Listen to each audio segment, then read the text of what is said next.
On October 27th, 1962, the most dangerous day of the Cuban Missile Crisis, a Soviet submarine was sitting in the Caribbean Sea.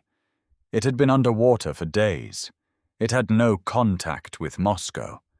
Its crew didn't know if nuclear war had already begun. American destroyers were dropping depth charges above them. The submarine's captain believed they were under attack.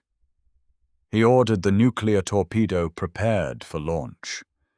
The weapon had the yield of the Hiroshima bomb. On any other Soviet submarine in that fleet, 2 officers needed to agree to authorize a nuclear launch. On this submarine, because of one man's rank, 3 had to agree. That man said no. His name was Vasili Arkhipov. Tom Blanton, director of the National Security Archive, said, "A man called Vasili Arkhipov saved the world."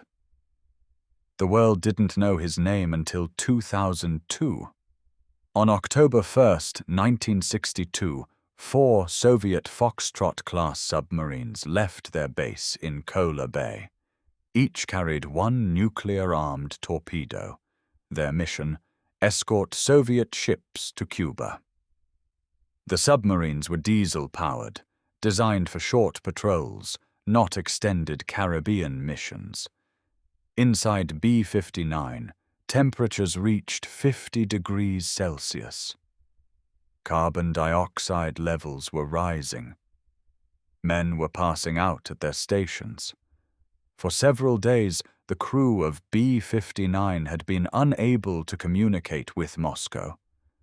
They were too deep to monitor American radio broadcasts. They did not know what was happening above the surface. What was happening? Kennedy and Khrushchev were negotiating the most dangerous standoff in the history of nuclear weapons. The world above the water knew how close things were. The men below the water knew nothing. On October 27th, a group of 11 U.S. Navy destroyers and the aircraft carrier USS Randolph located B-59. Despite the submarine being in international waters, the U.S. Navy began dropping signaling depth charges. Non-lethal explosives designed to force the submarine to the surface for identification. The crew of B-59 didn't know the depth charges were non-lethal. In the heat, the darkness, the silence, the days without communication, Captain Valentin Savitsky concluded that war had begun. He ordered the nuclear torpedo armed and prepared for launch. On every other Soviet submarine in that fleet, 2 officers needed to agree to authorize a nuclear torpedo launch: the captain and the political officer. On B-59, because Arkhipov held the rank of Chief of Staff of the submarine flotilla, all 3 officers on board had to agree unanimously. The captain: yes. The political officer: yes. Vasili Arkhipov: no. According to a Soviet intelligence report, an argument broke out on B-59, with Arkhipov alone blocking the launch. Arkhipov argued that the submarine was not under attack, that the depth charges were signaling devices, not weapons, that they had received no orders from Moscow authorizing a launch, that firing a nuclear torpedo into an American fleet without authorization in international waters would be an act of war that could not be taken back. Arkhipov eventually persuaded Captain Savitsky to surface the submarine. B-59 rose to the surface. American sailors aboard the destroyers photographed the submarine. They did not know it was nuclear-armed. They did not know what had nearly happened. Neither did Kennedy.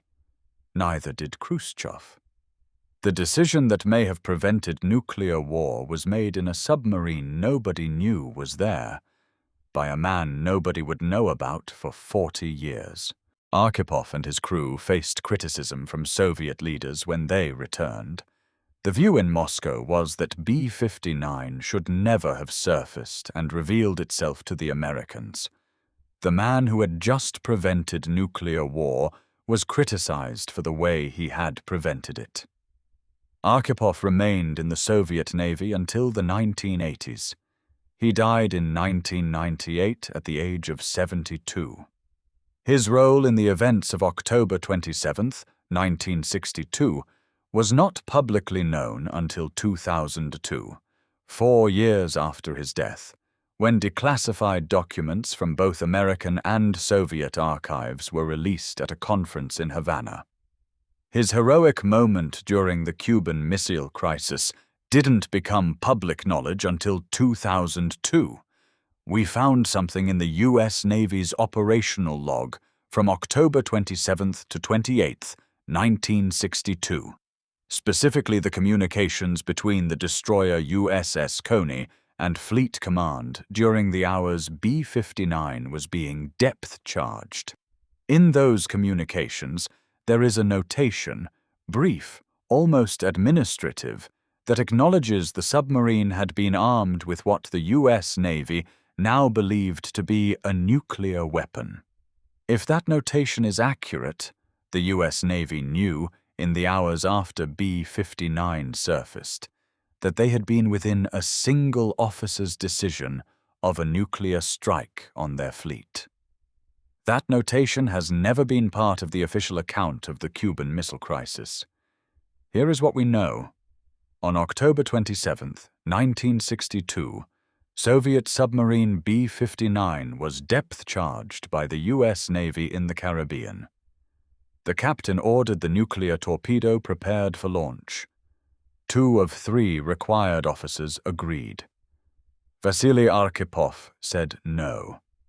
He persuaded the captain to surface. The torpedo was not fired. Kennedy and Khrushchev reached an agreement the following day. Arkhipov was criticized for surfacing. He died in 1998. His name became known in 2002. Here is what we don't know. What Arkhipov said in that argument on the submarine. Whether he knew, in the moment, that he was preventing nuclear war, or whether he simply believed the depth charges were not an attack. What the USS Coney's notation means for the official history of the Cuban Missile Crisis, and how many other moments like this one exist, where one person's decision changed everything, and nobody knew until decades later. We're laying out what we found. You decide what it means. Subscribe and leave a comment. Because the most dangerous day in the history of nuclear weapons ended not with a treaty. It ended with one man on a submarine saying no. And nobody knowing his name for 40 years,